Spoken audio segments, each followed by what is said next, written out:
भगवत दर्शन उसी को प्राप्त होते हैं जिसकी भगवत दर्शन की प्रबल उत्कंठा के लिए 4 बातें जीवन में आ जाए। पहला, नित्य निरंतर नाम जप रसिकों के संग से। शर्त है रसिकों के संग, भजन न होई संग बिन, फिर मनमानी नहीं होता। रसिकों के संग से भजन की वृत्ति, प्रमाणिक भजन होना चाहिए आचार्य परंपरा, गुरु परंपरा से। दूसरा, भगवद विग्रह को साक्षात भगवान का स्वरूप मानना। जैसे कुछ ऐसे भाव वाले लोग हैं कि अरे पत्थर पूजने से, धातु पूजने से क्या प्राप्त, क्या वहां भगवान है? कौन सा तुम्हें ज्ञान है भाई? कौन सा ज्ञान है? जब सर्वम खलमिदम ब्रह्म हो, ये तो अवतार है भगवान का, अर्चा अवतार। भगवान अवतरित होते हैं। जैसे हम छवि विराजमान किए, जब हम भाव सेवा करते तो भगवान छवि में आके विराजमान होते हैं, भगवान विग्रह में विराजमान होते हैं। ये श्रद्धा और विश्वास का विषय है, ये नास्तिक लोगों को समझ में नहीं आएगा। जिस मूर्ति को आप, जहां मूर्तिकार निर्माण कर रहा हो वहां देखो, उसी मूर्ति को पूछ करके ब्रह्म प्राप्त, भगवत प्राप्त महापुरुष हो गए। प्रेमाश्रों से अभिषिक्त किया है। ये बाहर वालों के ऐसों की बातें न सुने, नहीं तो जो छोटी श्रद्धा वाले लोग होते हैं उनकी श्रद्धा नष्ट हो जाती है। अरे क्या है, ऐसे से ऐसा ना वो बोलते हैं, ना वो खाते हैं, ना देखते हैं, और ऐसे विराजमान। आपको क्या पता है आपका भाव है क्या? आप जानते नहीं हो। भाव आ जाएगा तो साथ चलते हैं, बोलते हैं, खाते हैं, देखते हैं, भाव का खेल। एक प्रसंग में एक ब्राह्मण बूढ़े के साथ एक जवान तीर्थ यात्रा में गया था। सारांश में बता रहे हैं। ब्राह्मण तीर्थ यात्रा का इच्छुक हुआ, पर उसको लगा कि मेरे बेटे तो हैं, पर धनी होने के कारण वो विलासिता में युक्त हैं, मेरे साथ तो चलेंगे नहीं। अगर कोई जवान आदमी मिल जाए, मुझे तीर्थ यात्रा करवाए, उसे कुछ भेंट पूजा दे देंगे। तो एक गरीब ब्राह्मण का जवान लड़का था, बात की तो उसने कहा हमारा भी सौभाग्य होगा कि तीर्थ यात्रा होगी और आप हमारे पिता तुल्य, आपकी सेवा होगी। समस्त तीर्थों में भ्रमण कराया। जब वृंदावन आया तो बहुत सेवा उसने की। उसका मन बहुत प्रसन्न हो गया। धनी का वृद्ध था तो गोपाल जी के दर्शन कर रहा था। उसने कहा वृंदावन को साक्षी करके, गोपाल जी महाराज सामने हैं, मैं बहुत प्रसन्न हुआ तुम्हारे ऊपर, तुमने इतनी सेवा की। एक बेटी ब्याह योग्य है, मैं तुम्हें ब्याह करवा दूंगा अपनी बेटी से। तो देखो हमने तो नहीं कहा, तुमने कहा है ना, इस बात को ध्यान रखना, वहां जाके भूल मत जाना। ऐसा ही हुआ। सारांश में बता। वो जब गांव पहुंचा तो वृद्ध की हिम्मत नहीं हुई अपने धनी बेटों से कह दे कि बहन का ब्याह उस गरीब के साथ कर दो। काफी दिन हो गए, कोई चर्चा ही नहीं, तो ब्याह की बात थी। उस गरीब ब्राह्मण ने जाके कहा बूढ़े ब्राह्मण से कि आपने कहा था भगवान के सामने कि अपनी बेटी का ब्याह तुम्हारे साथ कर देंगे। जवान बेटों के भय से उसने कहा मुझे याद नहीं ऐसा कुछ। भाई याद नहीं? तुमने भगवान के सामने कहा था। वो भी कह रहे याद नहीं। बेटों ने कहा कि चलो भागो यहां से।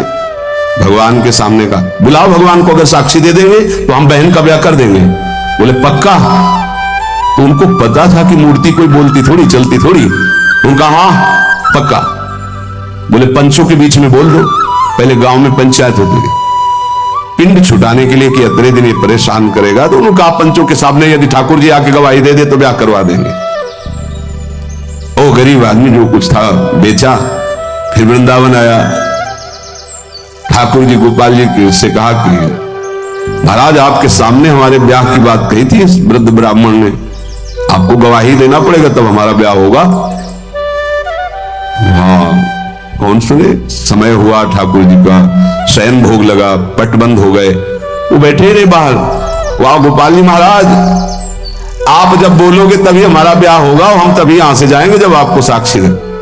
सब चले गए थे वकील। उसको विश्वास था भगवान है। अंदर से आवाज आई मूर्ति कहीं चलती है क्या कि चलकर साक्षी दे?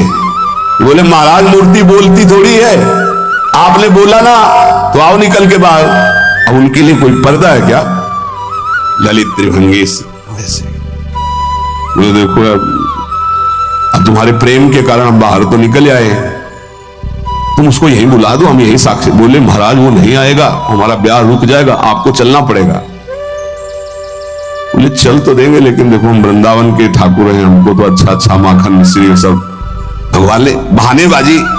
बोले महाराज हमें पता था कि आप भोगराग के लिए कहोगे, तो हमारे पास जो संपत्ति थी बेच के आए, खूब खवाते पियाते चलेंगे महाराज। बोले चलो। अच्छा देखो दृढ़ विश्वास। बोले महाराज हम जानेंगे कैसे कि आप आ रहे हो? बोले मेरे नूपुरों की ध्वनि सुनाई देगी, और देखो लौट कर जहां देख लोगे उससे आगे फिर हम नहीं जाएंगे। ठीक है महाराज, जब भोग लगाने का समय आएगा तो हम बोल देंगे, तब तुम हमारा भोग लगाना, और जब हम चलेंगे तो लौट कर पीछे नहीं देखोगे। ठीक है महाराज। अपने प्रांत पहुंचे, उड़ीसा प्रांत। गांव जब नजदीक रह गया तो सोचा मुड़ के तो देखे, केवल पायले धुनी है, ठाकुर जी भी है। मुड़ के देखा तो श्याम घन साक्षात प्रभु। प्रभु ने कहा देखो तुमने वादा तोड़ दिया, अब हम यहां से नहीं जाएंगे। बोले महाराज अब तो कोई बात नहीं। गांव में दौड़ के गया, गोपाल जी आए, प्रभु आए साक्षी देने के लिए मेरे ब्याह के लिए। पूरा नगर दौड़ पड़ा, पंचायत के सब ने देखा प्रभु विराजमान। अब किसी की हिम्मत थोड़ी थी कि पूछ ले, जबरदस्ती उस बुड्ढे से कहा ब्याह करो भगवान वृंदावन से साक्षी। आज भी साक्षी गोपाल के रूप में भगवान विराजमान। क्या हुआ? जिसे तुम मूर्ति समझते वो चल के उड़ीसा तक गए और गवाही दी। विट्ठल भगवान बातचीत करते थे तुकाराम जी से, नामदेव जी से, बड़े बड़े संतों से। हरिवंश महाप्रभु, सेवक जी महाराज, बनचंद महाप्रभु तक बातचीत करते थे राधा वल्लभ लाल जी। प्रगट में एक बार मोहन चंद्र जी महाराज महाप्रभु के सबसे छोटे लाड़िले पुत्र थे। महाप्रभु राधा वल्लभ जी की सेवा परिचर्या में थे, तो एक पात्र कटोरा था राधा वल्लभ जी की सेवा, उसमें चरण छू गया श्री मोहन चंद्र जी का। महाप्रभु ने एक शपथ मारी, प्रभु के पात्रों को सुन। राधा वल्लभ जी के जब पत्रावली कर रहे थे तो कपोल में अंगुली बनी, तो उनका जय जय आप। तो बोले मोहन चंद्र के रूप में मैं ही तो अब खेल रहा हूं अपने पात्र, तुमने वहां मारा, मुझे देखो लगा। महाप्रभु ने कहा क्षमा कीजिए प्रभु, ऐसी तन्मयता मोहन चंद्र जी की आप में है, ये मुझे पता नहीं था। महाप्रभु से बात, स्वामी जी से, बिहारी देव जी से, बिहारी जी बात करते। आज भी महापुरुषों से प्रभु बात करते। ये केवल मूर्ति छवि का विषय नहीं होता। ये अज्ञानी जीव जो है ये केवल तर्क विवाद में फंसे रहते। श्रद्धा में तर्क विवाद नहीं होता। ये तर्क विवाद जहां होने लगे, ऐसी कोई वार्ता होने लगे, श्रद्धालु उपासक को बिल्कुल हट जाना चाहिए। भगवत दर्शन किसको प्राप्त होते हैं? पहला, जो रसिक महापुरुषों के गुरुदेव के अनुसार भजन करता, नाम जप, मंत्र जप। दूसरा, भगवत विग्रह को साक्षात प्रभु मान करके। कहो सो कहां जहां प्रभु नहीं, जब सर्वत्र प्रभु है तब तो हमने प्रभु का श्री विग्रह, अर्चा विग्रह, ये अर्चा अवतार है भगवान का, इनको विराजमान किया, साक्षात मेरे प्रभु है। ये बाहरी दर्शन है। तीसरा, प्रभु को अर्पित किए हुए प्रसाद के अलावा अरुचि होना। कुछ भी ऐसा जो हम प्रभु को अर्पित नहीं कर सकते वो हम नहीं पा सकते। प्रभु को अर्पित ना की हुई चाहे अमृत पड़ी हुई वस्तु हो, हमारी बिल्कुल श्रद्धा और रुचि नहीं। हमारे प्रियालाल ने नहीं पाया तो हम उसे चख नहीं सकते। ये भगवत प्राप्ति, भगवत दर्शन के लिए बहुत आवश्यक है। गुरु प्रदत्त भजन में आसक्ति, इष्ट के श्री विग्रह छवि में साक्षात भाव, और इष्ट को अर्पित ना किए हुए वस्तु, वस्त्र, पदार्थ, भोगों में पूर्ण अरुचि। कई बार हमने ऐसे संतों को देखा जो अमनिया जैसे पा लीजिए, अमनिया है ना, हम अपने ठाकुर को भोग लगा के पाएंगे, या आप अपनी श्री जी को भोग लगा दीजिए तो पालेंगे, हम बता नहीं। अमनिया नहीं, अमनिया माला, पत्र, पुष्प, सुगंधि कुछ भी नहीं। हमारा जीवन प्रसादी हो जाना चाहिए। ये बहुत ध्यान से अपनी दिनचर्या में देखिए कि कभी अमनिया मत पाइए। चौथा, सहनशील, ये बहुत आवश्यक है। बहुत सहनशील उपासक को होना चाहिए। जितना सहोगे उतनी भक्ति प्रकाशित होगी। सहत सहत बाढ़े भगति, गृह तन गुरु हितगार। गुरुदेव को समर्पित जीवन और सहनशीलता, निश्चित भगवत दर्शन। 4 बातों से निश्चित भगवत दर्शन हो जाता है। ये बहुत खास बात है जिसको धारण करना बहुत कठिन है। पर गुरु कृपा पात्र बहुत सरल ढंग से इसे निर्वाह कर ले जाता है। क्या? किसी से मतलब नहीं। इस मार्ग के उपासक किसी से मतलब नहीं। पहले तो कहा पीछे वाले में कि जो विषयी पुरुषों का समूह है उनके संग से भयभीत रहे, कभी संग न करे। अब आगे वाले में कहा महान संगा नाम, किसका ये स्वरूप होता है? बोले जो वह तो महताम श्री पद रजा, महापुरुषों की चरण रज से जिसका शरीर अभिषिक्त है और माथे पे जिसकी चरण रज विराजमान है, गुरुजनों की, संतों की, रसिकों की, वो महान संगानाम सहज मधुरात्म प्रिय कथा, वो निसंग ही नहीं, महान निसंगानाम, जागृत स्वप्न सुषुप्ति कभी भी कहीं भी उसका किसी से संबंध नहीं, शरीर से भी नहीं। क्योंकि महान संगानाम तभी हो सकता है, शरीर से भी नहीं। यह ज्ञानी जीव जानते हैं। कहते हैं शरीर तो यहां छूट जाता है, फिर गति किसकी होती है? भगवत प्राप्त। शरीर तो एक कपड़ा है, समझते नहीं हो। इसके नीचे एक कपड़ा है, सूक्ष्म शरीर, उसके नीचे एक है कारण शरीर। आप पहनने वाले हुए आपके कपड़े, एक छूटता है सिर्फ स्थूल शरीर, सूक्ष्म शरीर और कारण शरीर को लेकर के बार बार जन्म मरण होता रहता है, कपड़े बदलते रहते हैं। और जो जीवन मुक्त हो गया तो तीनों शरीरों का संबंध खत्म और दिव्य चिन्मय चिदानंदमय शरीर को, भावदेह को प्राप्त करके चिन्मय धाम में, चिन्मय लीला में, चिन्मय प्रिया प्रीतम के समीप हो जाता है। वो महान संगानाम,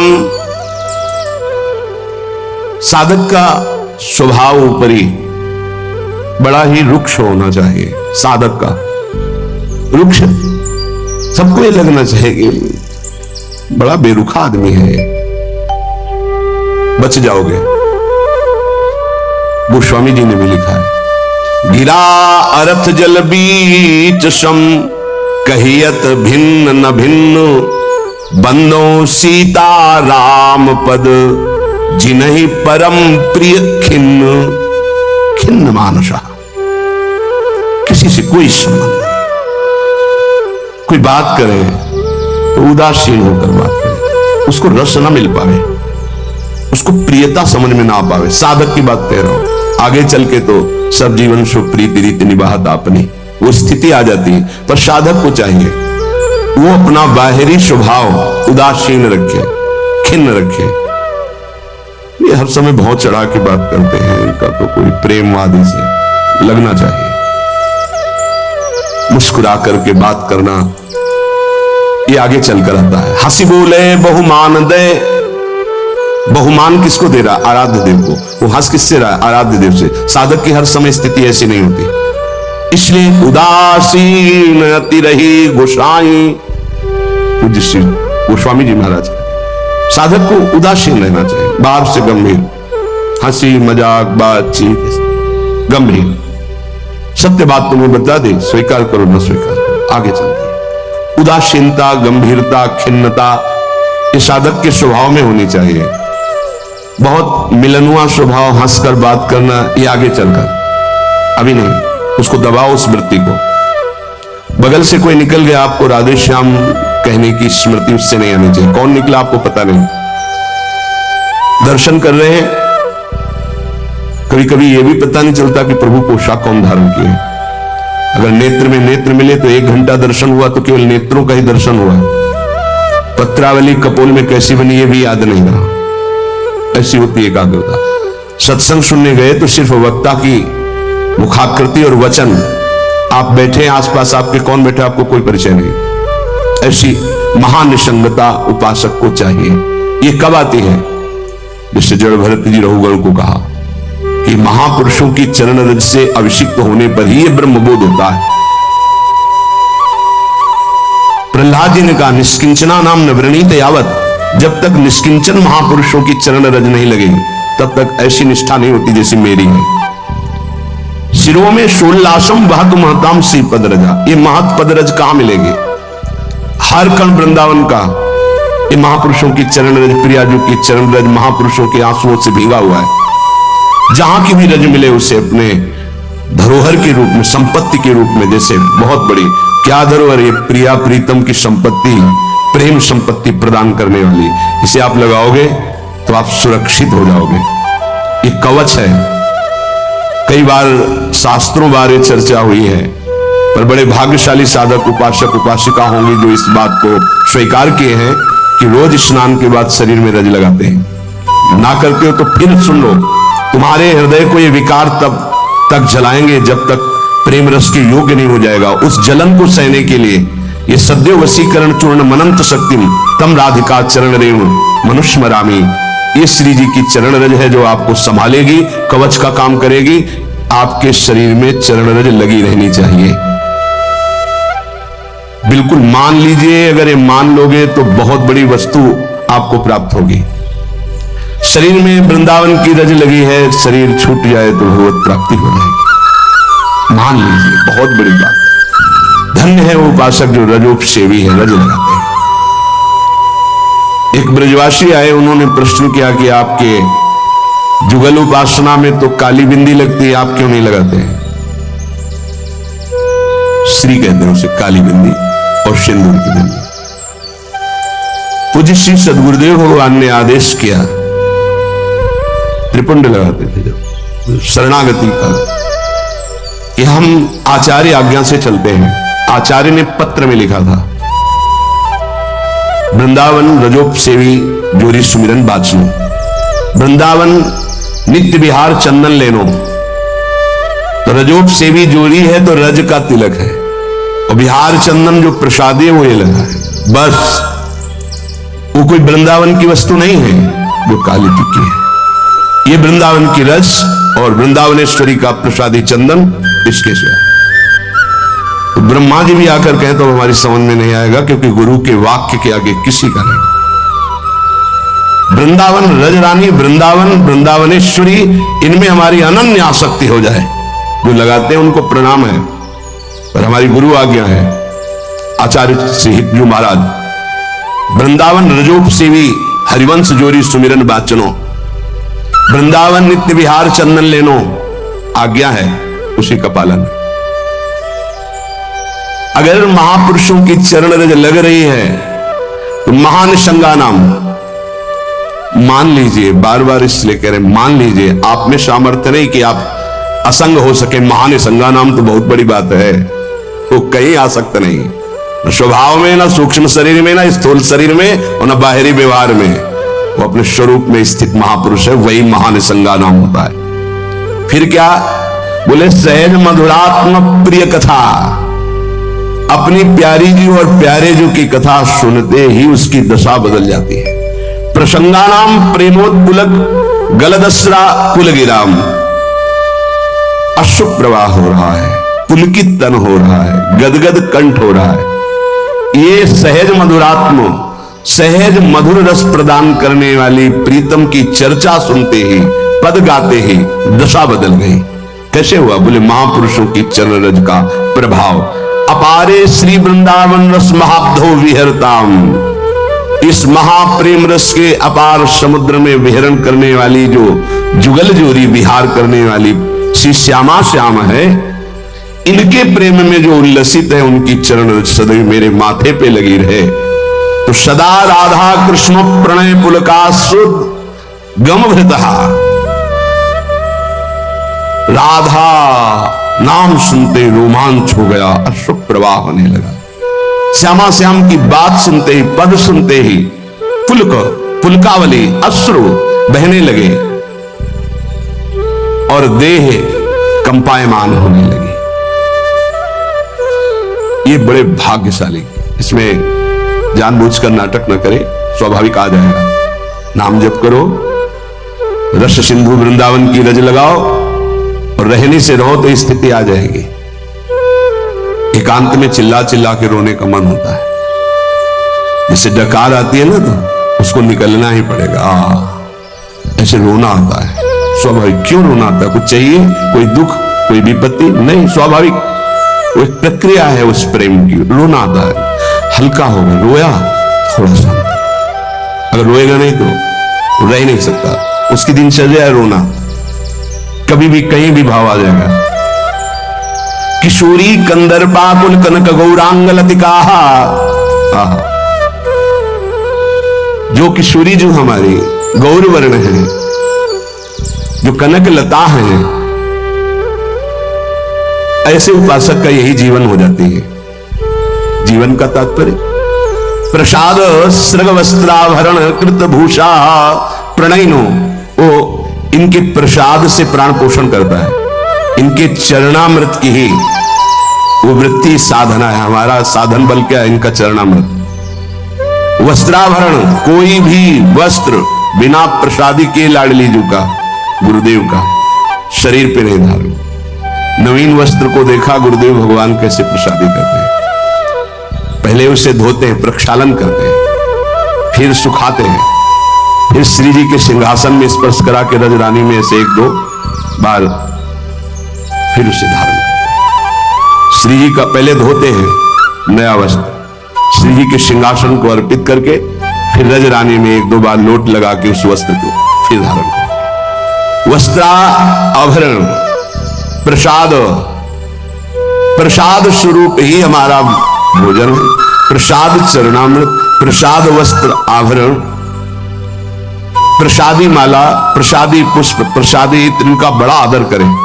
श्री जी का प्रसाद, यही हमारा जीवन है। अगर अमनिया आप पाते हैं तो आपके हृदय में भाव सूखने लगेगा। अगर जग भी गया है, अमनिया जल भी नहीं, अमनिया भोजन भी नहीं, प्रसाद। प्रपद्ये श्री वृंदावन भूमि विचित्राखिल कलाहा, समस्त कलाओं में जानने वाली शिरोमणि श्री लाडली जो ऐसे उपासक के हृदय में अपनी समस्त कलाएं प्रकाशित कर देती, अर्थात उस सहचरी भाव को प्राप्त हो जाता है। विचित्र अखिल संगीत गायन कलाओं का, चतुरता का वो मूर्तिमान स्वरूप हो जाता है। ऐसे में वृंदावन की भूमि में उन प्रेमी जनों का आश्रय लेता हूं जो ऐसे जिनका जीवन हो गया है महान संगा नाम, किसी से संपर्क नहीं, और श्री जी के प्रति किशोरी कंदर्पा कुल कनक गौरांग लतिकाहा, जो गौरांगी सी प्रिया जो है, लाडली जो है, जो श्याम तमाल की कनक बेल की तरह विराजमान है, ऐसी सी स्वामिनी जी के प्रसादी से ही जिसका जीवन यापन होता है। ऐसे में रसिकों को इस वृंदावन भूमि में माथा रखकर प्रणाम करके उनकी चरण धूलि माथे पे धारण करता और उनका संग करने की अभिलाषा करता। ये भगवान की विशेष कृपा है कि हमें ऐसे महापुरुष रहनी बता रहे हैं। अगर प्रसाद का आप महत्व धारण करना प्रारंभ कर दिए हैं तो बहुत जल्दी प्रेम जागृत होगा। प्रसाद पर प्रसाद बुद्धि रखिए, राग द्वेष उस पर न रखिए। ये पदार्थ नहीं पाना है, ये पदार्थ अनुकूल है। प्रसाद में प्रसाद बुद्धि रखिए, न फल बुद्धि, न अन्न बुद्धि, न भोजन बुद्धि, न स्वाद बुद्धि, प्रसाद बुद्धि रखिए। प्रसादी वस्त्र को प्राणों से भी अधिक प्रिय मानिए। प्रसादी माला पुष्प मिले तो हृदय में आह्लाद होना चाहिए। सीधे मेरे प्रभु ने प्रसन्न होकर मुझे प्रदान किया है, दे कोई भी, लेकिन मेरी प्रियाजू ने मुझे प्रदान किया, एकदम आह्लाद, वही आपको प्रेम भाव में ले जाएगा। प्रसाद में भगवत बुद्धि बहुत ही पवित्र हृदय में होती, नहीं तो प्राय नहीं होती। प्रसाद देखते ही श्री जी का प्रसाद, ओह वाह, उल्कावली हो जाना चाहिए। महाप्रभु चैतन्य देव को जब वृंदावन से कोई भी प्रेमी जन जाते, गुंजा की माला, टेटी का अचार, ऐसी वस्तुएं बार बार उनको हृदय से लगाकर अश्रु प्रवाह करते। श्री कृष्ण ने कितना प्यार किया, मुझे प्रसादी भेजी। वृंदावन की रज, वृंदावन का कुछ भी, महाप्रभु पुलकित हो जाते।